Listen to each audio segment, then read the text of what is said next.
The crystal spires of Ethros pierced the violet sky like frozen lightning, their surfaces humming with an energy that made the very air shimmer. Within the highest tower of the Celestian royal palace, Princess Zara traced her fingers along the smooth walls, feeling the vibrations that others could only see as beautiful light patterns. The ancient crystals sang to her in frequencies that sighted beings could never perceive, but their music had become her only companion in years of isolation.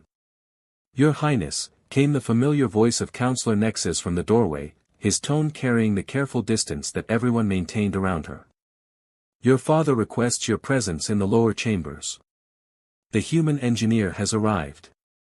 Zara paused in her movements, her unseeing eyes turning toward the sound. "A human? Here in the palace?" "Regrettably, yes.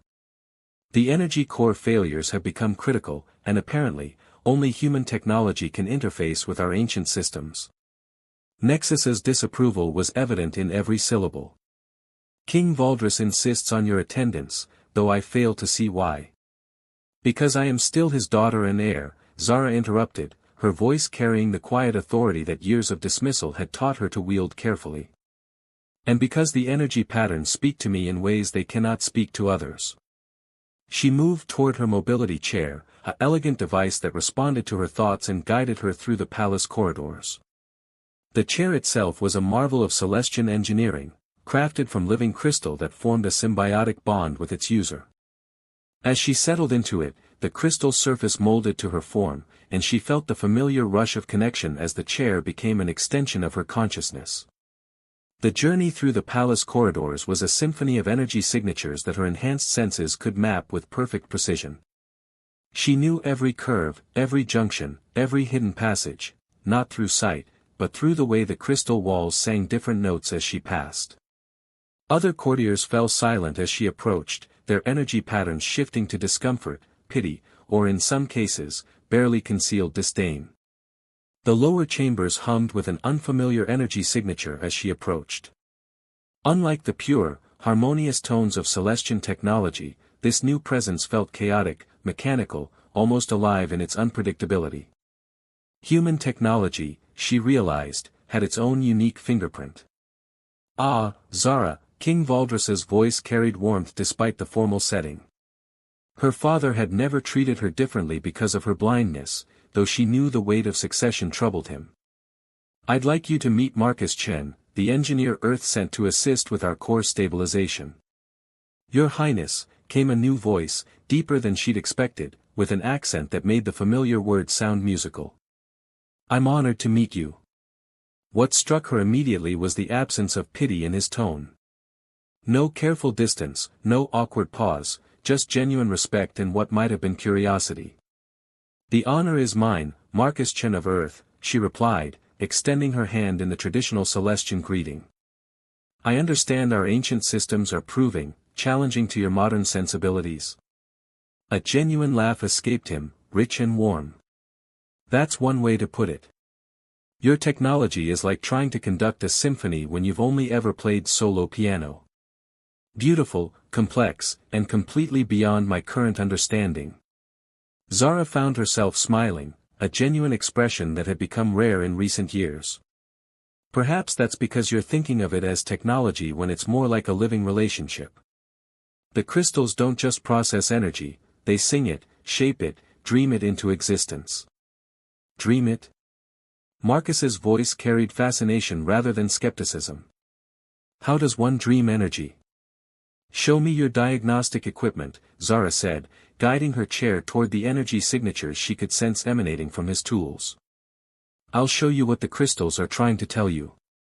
As Marcus led her to his workstation, Zara became aware of his energy pattern, steady, curious, without the sharp edges of fear or pity that usually surrounded her.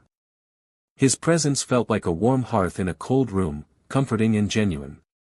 "This is where I'm stuck," Marcus explained, and she could hear him moving around his equipment. "The power fluctuations seem random, but there's a pattern I can't quite grasp. It's like the system is trying to communicate, but I don't speak the language." Zara extended her hands toward the nearest crystal conduit, closing her eyes though the gesture was unnecessary. The moment her fingers touched the surface, the crystal's song flooded through her consciousness. Pain, confusion, desperate attempts to maintain harmony while being forced into configurations that felt wrong. "Oh," she breathed, sudden understanding washing over her. "They're not malfunctioning. They're mourning. Mourning." Marcus's voice had moved closer, and she could feel the warmth of his presence beside her chair. The crystals form connections, relationships with each other across the entire network. But the recent expansion damaged some of the older nodes, breaking bonds that had existed for centuries. The power fluctuations are their attempts to reach their lost connections. She felt Marcus settle beside her, his attention completely focused on her words rather than her disability. "How do we heal something like that?" "We don't heal it," Zara said softly, her fingers still tracing the crystal's surface. "We help it find new connections.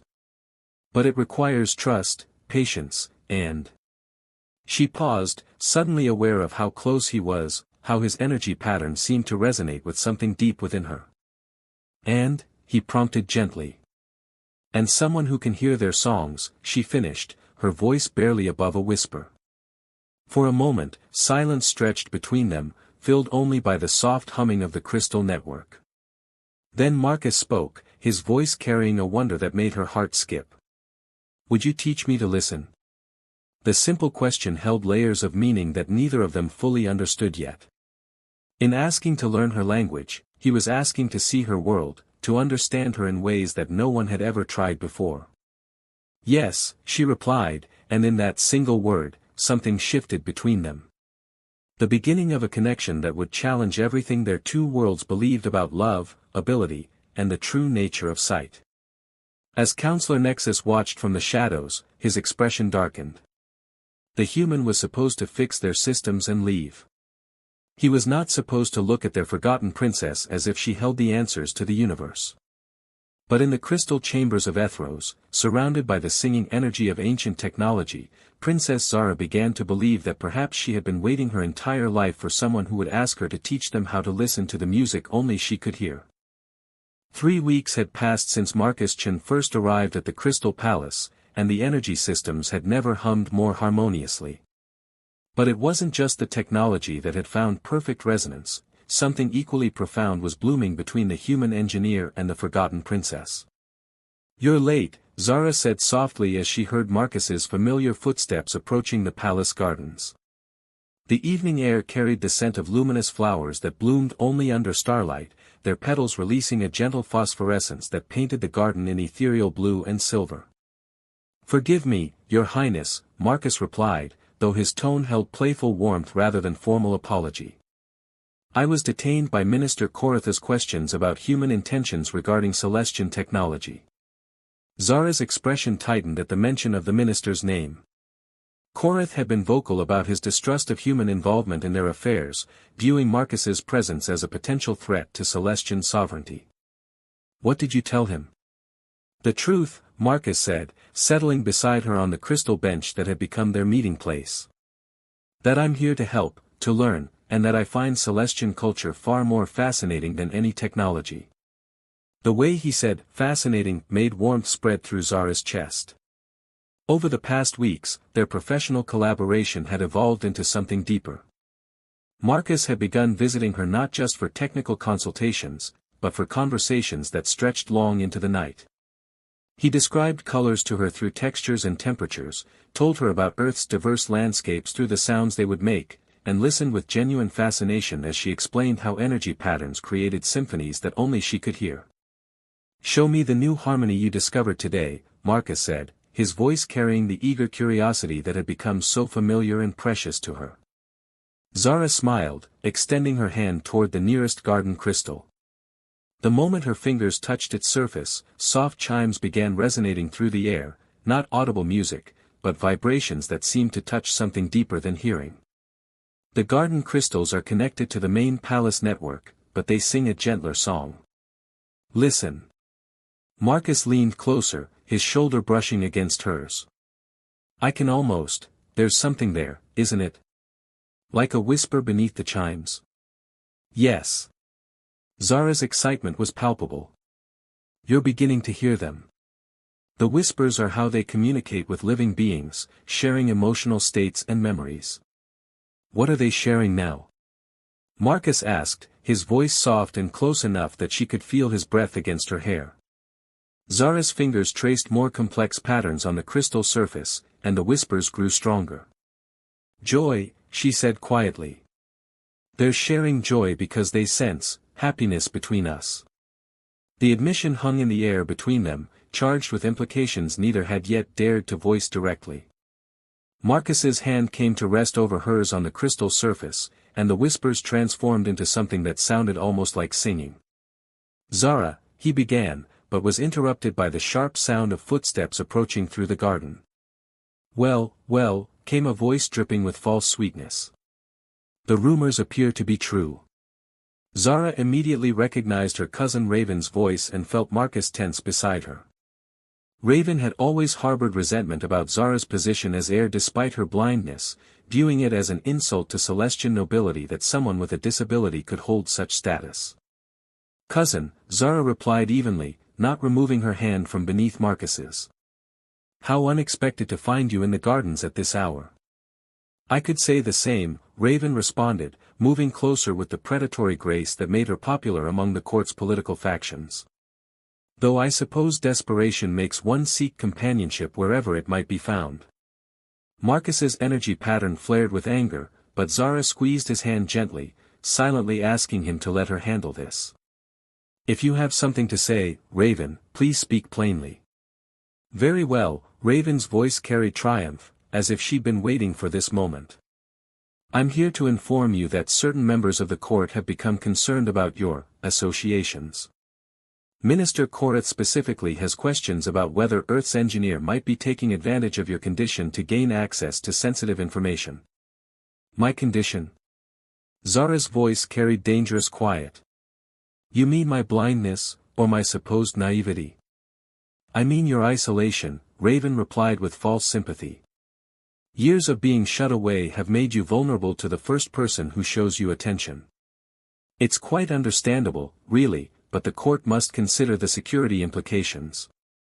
Marcus started to rise, but Zara's grip on his hand tightened, keeping him seated. And what does the court propose? That Engineer Chen's access to the palace be limited to supervised technical consultations only. No more private meetings, no more wandering the grounds unescorted. Raven's satisfaction was evident. Minister Korath believes this arrangement would be in everyone's best interests. Everyone except Zara and myself, Marcus said quietly, his first words since Raven's arrival. Ah, the human speaks, Raven turned her attention to him. Tell me, Engineer Chen, what exactly are your intentions regarding our princess? Surely you don't expect us to believe this is simply professional collaboration. The question hung heavy in the evening air. Zara felt Marcus's energy pattern shift, uncertainty warring with something deeper and more determined. My intentions, Marcus said carefully, are to treat Princess Zara with the respect and dignity she deserves as both a royal heir and a remarkable individual. Something that seems to be in short supply among her own people. Raven's laugh was sharp and cold. How noble. And when your assignment here ends? When Earth recalls you to your next project? What happens to our isolated princess then? The words struck both Zara and Marcus with unexpected force. In the weeks of growing closeness, neither had allowed themselves to think about the inevitable end of his mission. That, Zara said with quiet dignity, is not your concern, Raven. Isn't it? When the heir to the Celestian throne makes decisions that could affect our entire civilization. Raven moved closer, her voice dropping to a whisper that somehow felt more threatening than shouting. Minister Korath isn't the only one with concerns, cousin. There are those in the court who question whether someone so easily deceived by alien charm is truly fit to rule. The threat was clear, and Zara felt ice form in her stomach. Raven wasn't just challenging her relationship with Marcus, she was challenging her right to the throne itself. Your message is delivered, Zara said firmly. You may go. Of course, Your Highness, Raven replied with mock deference. Do consider what I've said.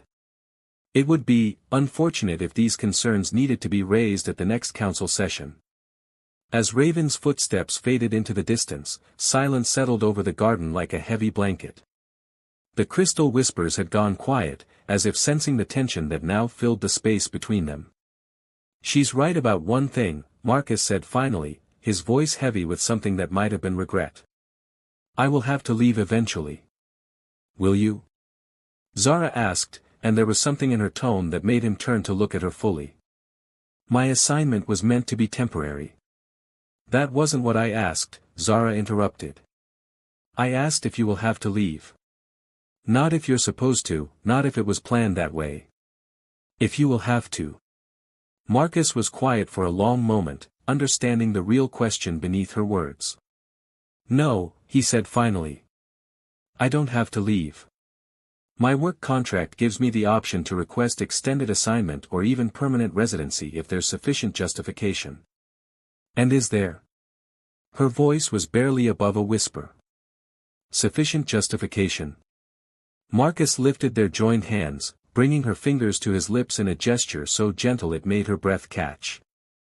"Zara, these past weeks with you have been the most meaningful of my life. You've shown me ways of perceiving the universe that I never imagined possible.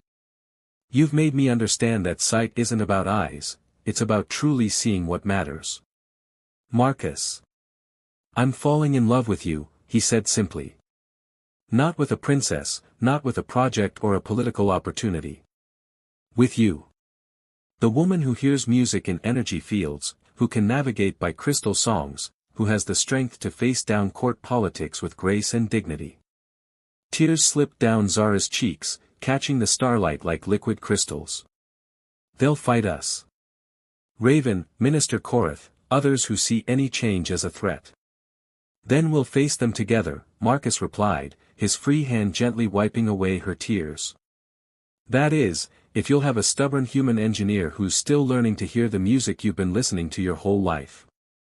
Zara's smile was radiant as she leaned into his touch. "I love you too, Marcus. And yes, I'll teach you all the songs you want to learn."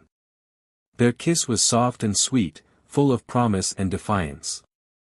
Around them, the garden crystals began to sing again, their whispers carrying harmonies of joy and hope into the star-filled night. But in the shadows of the palace, other conversations were beginning. Minister Korath was meeting with select council members, Raven was carefully planting seeds of doubt about the princess's judgment, and plans were being made that would test the strength of the connection growing between two hearts from different worlds. The Crystal Gardens had witnessed the birth of a love that would challenge everything the Celestian court believed about tradition, worthiness, and the true meaning of sight. What they would witness next would determine whether that love could survive the political storms gathering on the horizon. The crystal walls of the detention chamber hummed with a cold, sterile frequency that made Zara's head ache. 3 days had passed since the council's emergency session, 3 days since her world had shattered like brittle crystal under pressure. The formal charges still echoed in her mind: conspiracy against the crown, compromising state security, conduct unbecoming of an heir to the throne. "Your meals, Your Highness," came the voice of Guard Captain Dex, one of the few palace staff who still addressed her with genuine respect. The soft clink of dishes being set down was followed by the rustle of papers. "What news?" Zara asked quietly, not moving from where she sat on the narrow crystal bench. Even here, in what amounted to a gilded prison, the walls sang to her, though their song was mournful, reflecting the sorrow that had settled over the entire palace. "Engineer Chen remains in the lower detention cells," Dex reported, his voice carefully neutral. "Minister Korath has formally requested his deportation to Earth, citing him as a security risk. The vote is scheduled for tomorrow." Zara's hands clenched in her lap. "And my status?"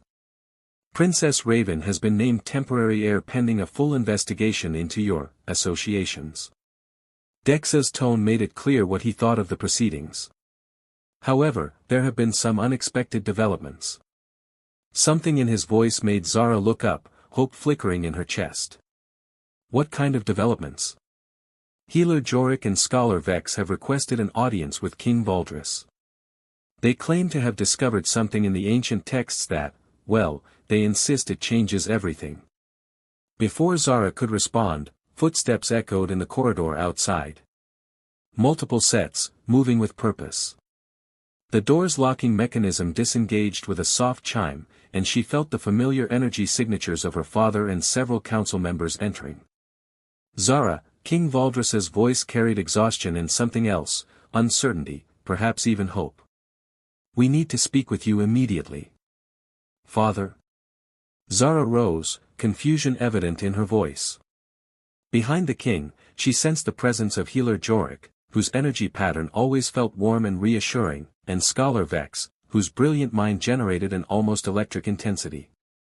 Your Majesty, came Scholar Vex's reedy voice, trembling with excitement despite the gravity of the situation. Show her the text. Let her touch it herself. What text?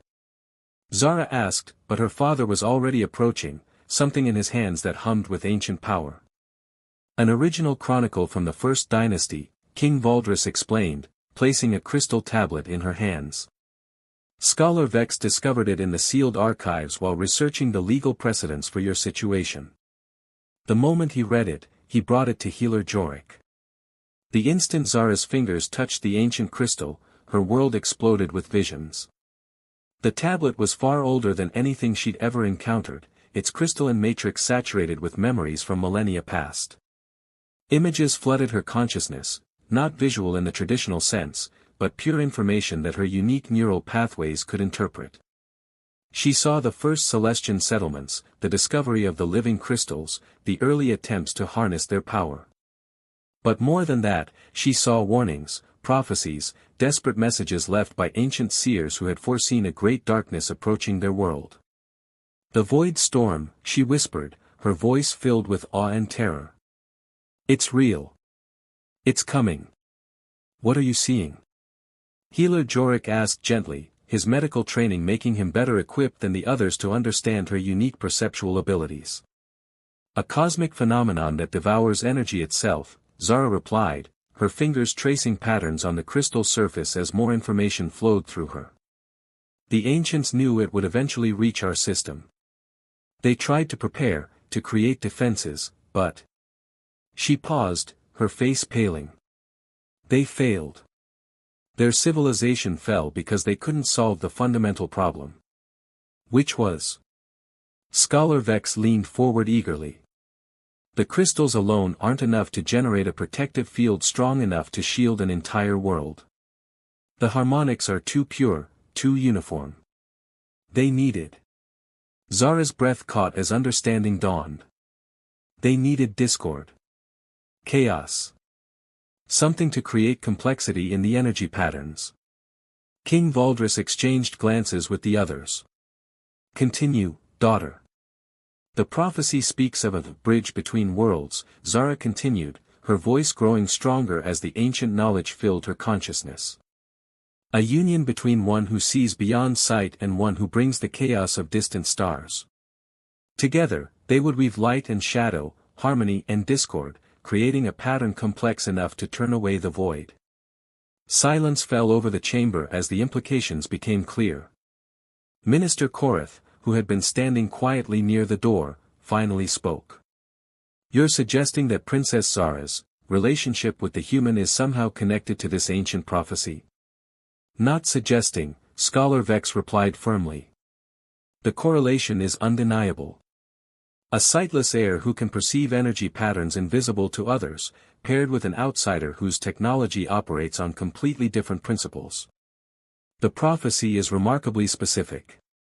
Healer Jorik stepped forward. Your Majesty, there's more.